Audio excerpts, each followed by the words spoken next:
told there's some real money in the room. So, where are you from? I'm from Baton Rouge, Louisiana. What part? North 38.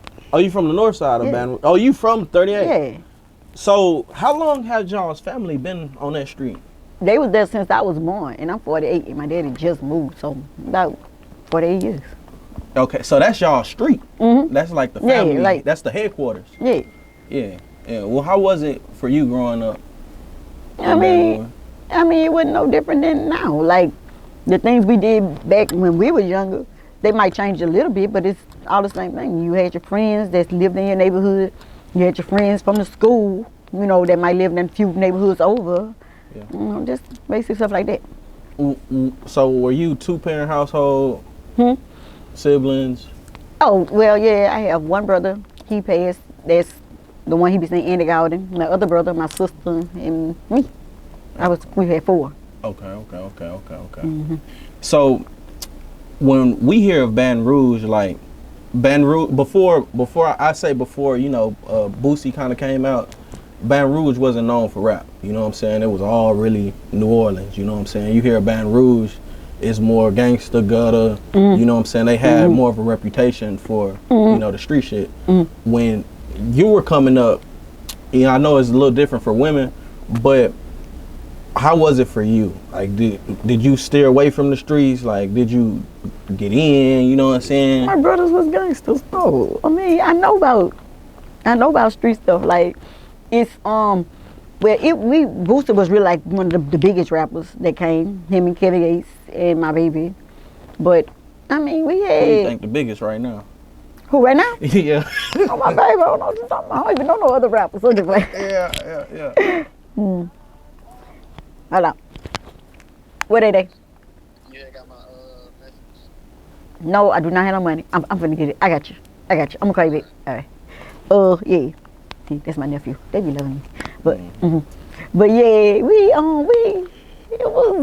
rely on rappers. But see, like with me, they had like little local rappers and stuff. And I used to go sit. My brother's friend had a studio, so I used to go sit around there. And so like when they be rapping and stuff, and they'll say certain stuff, and I'll be like, hold on, I don't want to get in y'all business, but I think this would have sounded better. And once I corrected, they be like, damn, it do sound better. So they got so used to that, they'll call me and be like, Miss Sherhonda, we finna go to the studio, we need you to come over there and help us with our stuff. So they'll pay me to go help them Basically, fix their right? songs. Yeah, fix their stuff. Right. Well, so at a young age, and I was listening to the rap you spit earlier, you were in church. I mean, I still take my grandbabies to church. I still go to church. Like, people might not think we go, but we go. Yeah. How was that like your parents was Well, my mom and my grandmother and them, yeah, they always, you know, they like, we just like other people. When we was younger, we ready to go. But as we got older, we didn't really want to go. But then they start taking our children. You know what I'm saying? Right. Okay, interesting. You know what I'm saying? That's a fun fact. You know what I'm saying? You're growing up, you in Baton Rouge. I'm not trying to make the interview about any other artists, but I am curious to know, like, how did the city shift when Boosie came out? Boosie was rapping with older rappers. Like, I think like the Trill and stuff, they were like older rappers. And Boosie was rapping with them. So we talking about with Trill fam? Yeah, I think he was with Trill. But yeah, he was rapping with Like older Fox boys. and- Yeah, like, you know, Boosie used to hang around older men. Like Kentrel always hung around older men. Okay. And so they gravitated to Boosie as a youngster, I guess. Yeah. Did that bring a lot of light to the city of Baton Rouge at that time? I mean, yeah. I mean, everybody always played Boosie. Yeah. And interesting. Okay, so boom. So you grow up, and around 22 is when you start having kids. I didn't know I had my baby when I was 22 years. That's when I had my first baby. I did a little research. Yeah, I had my daughter. You like to know who I'm talking to? Yeah. But that's you know, that's kind of late. You know what I'm saying? Where I'm from, a lot of girls start. You know. I wasn't no hoe. I'm just playing. No, I wasn't. I was just chilling. Right. Okay. Well, you have your daughter, and you know, how does life change? I still just go to work, come home, because I was always inside. I'm quiet. Okay. Well, then you have I believe YoungBoy was your second child. At 25, yeah. Okay. Okay, good 3 year gap. Good 3 year gap. And then Kentrel at 28. So yeah. Good 3 year gap. Good Yeah. 3 year. You good for 3 Yeah. years. You know, a little late for the next one. You know what I'm saying? So okay, boom. YoungBoy talks a lot about like he grew up with he grandma baby. You know what I'm saying? Yeah, because I go to work at 5 in the morning. But I had to be there for like 7.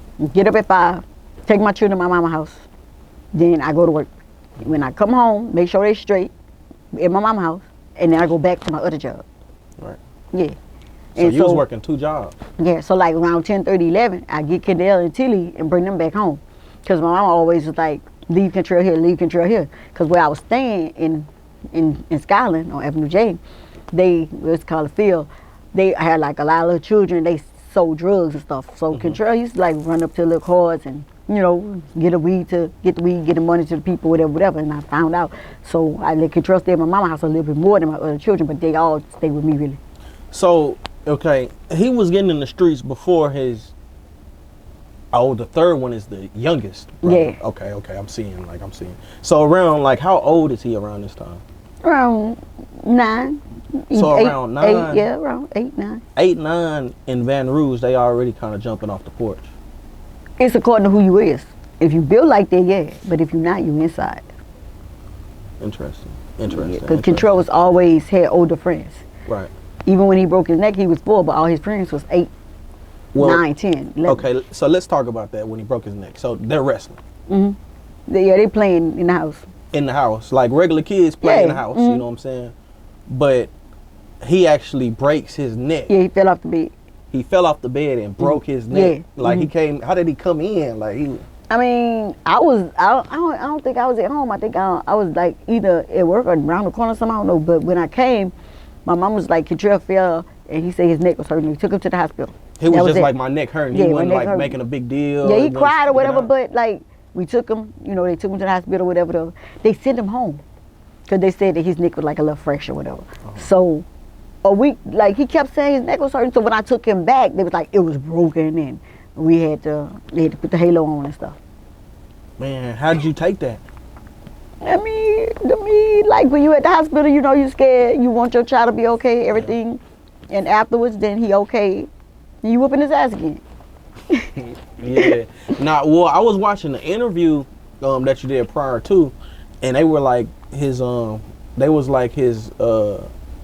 was fractured, and so they ended up sending him home. You know what I'm saying? Yeah, that's what they did. Yeah, and so like, was there any like remorse from them, like not letting you know like the neck was broke? Like, how do you send somebody home with a fractured neck? Yeah, You know I what was mad like, about it, what but does fractured then mean? You know what I'm saying? yeah, they saying fracture break the same thing. Even when you have so when you put when you have a fractured arm, they'll still put it in a sling. You know what I'm saying? Yeah, they just had it in the little soft neck thing. The little soft neck thing, we just put it on and off at first. Okay.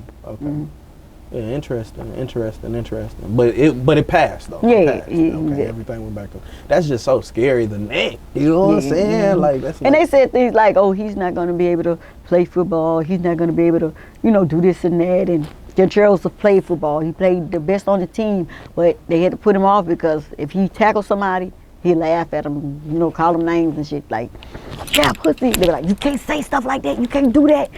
You know, like. And Kentrel, like he was like one of the best football players. Right. So would you say he was a problem child growing up? No, he was a regular child. I mean, that's what little boys do. Right. Overstood. Well, so 3-3, he's not yours. No. Okay. But he's the oldest brother, period. Like, he's YoungBoy's oldest brother. Like, No. They're friends. Oh, they not brothers? Yeah, they not brothers, blood. but not brothers, yeah. Oh, okay. Interesting. So, around what time did you see them starting to hang around? Oh, he probably started hanging with 3 around he's 8. Okay. So, okay, boom. So, when you say, like, when he was younger, you know, going to cars and he got to move to his grandparents, it's because he was hanging with 3-3.